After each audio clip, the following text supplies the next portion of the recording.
অস্ট্রেলিয়ায় বাংলাদেশের ঐতিহাসিক জয়ের ম্যাচে কিছু আজব এবং অবিশ্বাস্য ঘটনা ঘটেছে।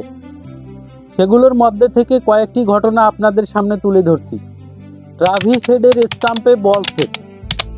পরপর দুই ইনিংসে হাসান মাহমুদের বলে একইভাবে আউট হওয়ার পরে দ্বিতীয় ইনিংসে বোল্ড হওয়ার পর ট্রাভিস হেড বেল তুলে স্টাম্পে সেট করে।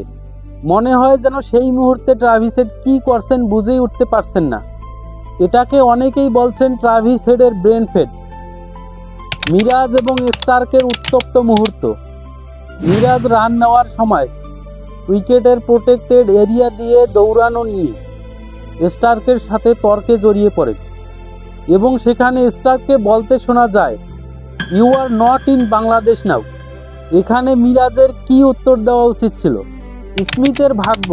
প্রথম ইনিংসে বাংলাদেশ স্মিথের বিরুদ্ধে কট বিহাইন্ডের আবেদন করে। সেই আবেদনে আম্পায়ার সাড়া না দিলে বাংলাদেশ রিভিউ নেয় এবং সাথে সাথে স্মিথ উইকেট ছেড়ে বেরিয়ে যাচ্ছিলেন, কিন্তু ডিআরএসে স্পষ্ট প্রমাণ না আসায় স্মিথ সে যাত্রায় বেঁচে যান।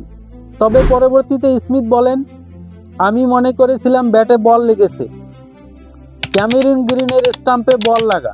দ্বিতীয় ইনিংসে ক্যামেরুন গ্রিন সেঞ্চুরি করেন এবং বাংলাদেশের একমাত্র গলার কাটা হিসেবে তিনিই উইকেটে ছিলেন। কিন্তু গ্রিনের যখন মাত্র 16 রান, তখন তাসকিনের করা একটি বল গ্রিনের স্টাম্পে লাগে এবং স্টাম্পে লেগে বাউন্ডারি হয়ে যায়। কিন্তু অবিশ্বাস্য হলো তারপরেও স্টাম্পের বেল পড়ে নাই। এটাকে আপনি কি বলবেন?